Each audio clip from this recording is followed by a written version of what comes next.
Good afternoon. This is Grandma Freeman, and I wanted to give you an update on the painted quilt that I'm making for my granddaughter, Penny. Her name is Penelope, when we call her Penny.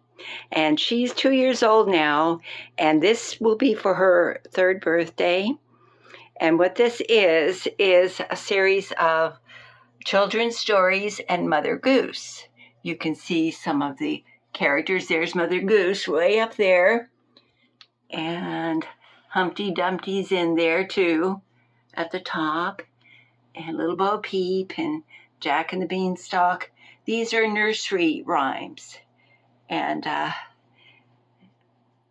there's the Cabbage Patch Kid and the Scarecrow with the crows, and there's Little Red Riding Hood and the ABC blocks, Three Little Piggies,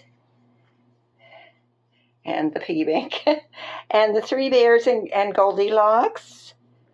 And there they are over there, and it hangs over a little bit on both sides. There's 6 squares to each row, and 6 squares vertically as well. And now I wanted to put a 7th row, but my backing limits that. I didn't have enough backing to make that 7th row. So this will be like the size of a cribs blanket or just a blanket to throw over her on a cold night. Basically, that's what it's for. And so as it is, the quilt top is completely sewn together with these the little checkers. And how I'm going to fasten it to the batting and the backing is with little hearts at the crossroads there, in each of the crossroads. I tried to get this as perfect as I could. And so that's where I'm at. And I had problems because the batting gives me 2 inches on all sides. It's going to be longer than this quilt top, but that's okay. I can cut that off. And but not long enough to put another row on it to make it a little bit larger for a youth bed. But that's okay. It's just to keep her warm in the winter months, and it's kind of it will be a little heirloom. I hope they keep it. And but I did have a problem with the backing. It was not fitting the top. It was about like that, about an inch on each side too short. So, but the batting is perfect because it gives me 2 inches for the strips that are going to wrap around. I cut those 2 and 6/8, and the 3/8 on each side for the seam allowance. So I had to really stop and think I would either have to go out and buy a backing, another piece of cloth, and cloth is very expensive these days. And I had everything at home already to make this, including the backing. And the backing I chose is this beautiful little piece right here with little hearts in there. The batting will work with the strips. I cut a 2 and 6/8 for that, so it would be 2 inches on both sides of the quilt, and it'll wrap around, so that'll finish it. And I barely had enough. I had this extra strip, and I thought, well, I could cut it in half, and that would give me an inch on each side, but I wasn't sure about the seam allowance on that. So I went through my stash, and I did find a piece of blue striped material, but with this, I just didn't think it was right. So I was going through my stash, and I was taking out scraps to keep them in a separate area. And so I have 2 baskets of scraps, or basically 2 baskets of scrap. And while I was going through my drawers and sorting the larger pieces from the scrap pieces, I found this. It's kind of thin, and you can kind of see through it a little bit, but that's okay because the batting will be between the top and the backing. And this fits lengthwise, this fits the top of the quilt exactly perfectly.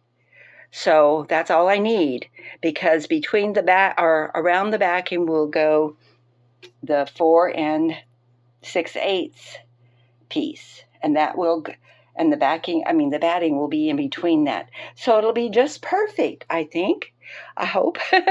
So this will be the backing, but you won't be able to see through it with the batting and then the top.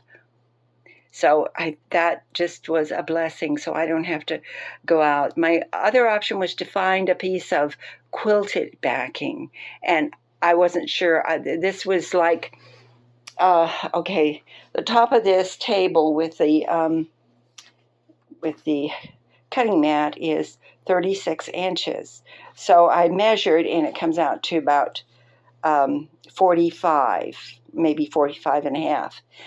So, and I did fit the backing that I'm going to use now over the top of this, and it came on both sides right to the edge. It was just like a blessing, and I was so glad that I went through my fabric again. I had some extra fabric in that top basket, but that wasn't really a good place. So when I pulled out everything that I thought was a scrap that had already been cut into, I separated it, and I put everything that I could in all these drawers. And so the scraps are in there. And on the bottom too, I have more scraps and some cut out. So all my scraps are in there. And I also have some little pieces of fabric that I want to make a tabletop with.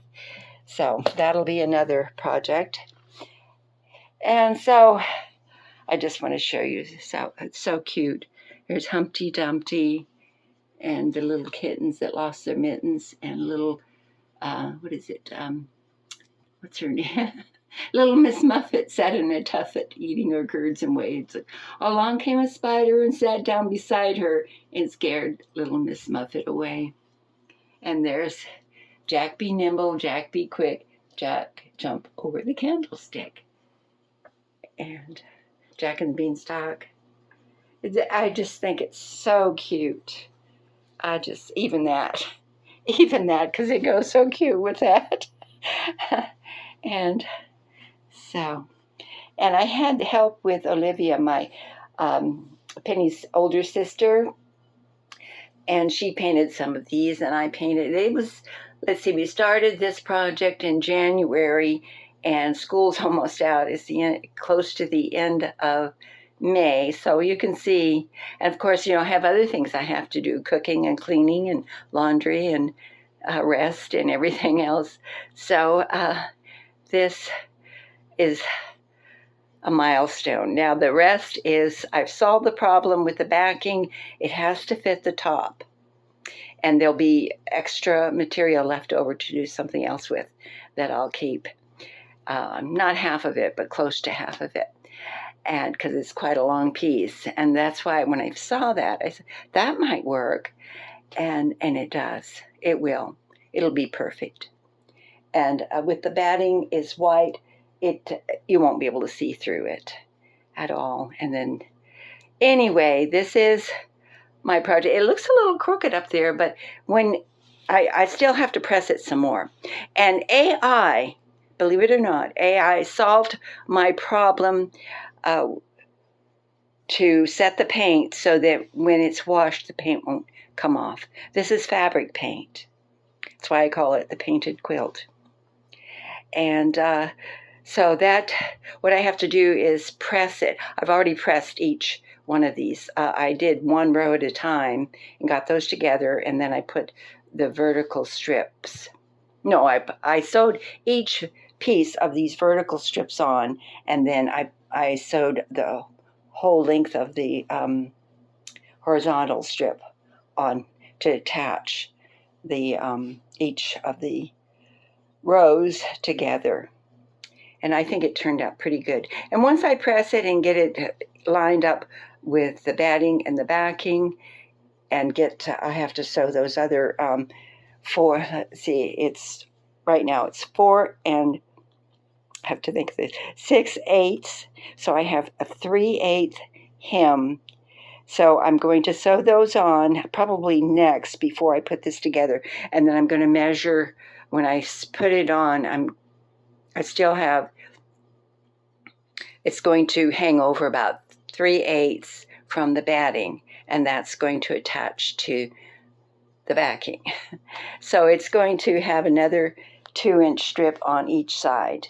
And I believe I have enough. That's the next thing I have to do, is measure all the way around, and then I have to sew those strips together and measure. I'm not sure exactly, but I have to think that out too. Well, anyhow, I just wanted to share this with you. I hope you like and subscribe. Bye now. Have a wonderful day.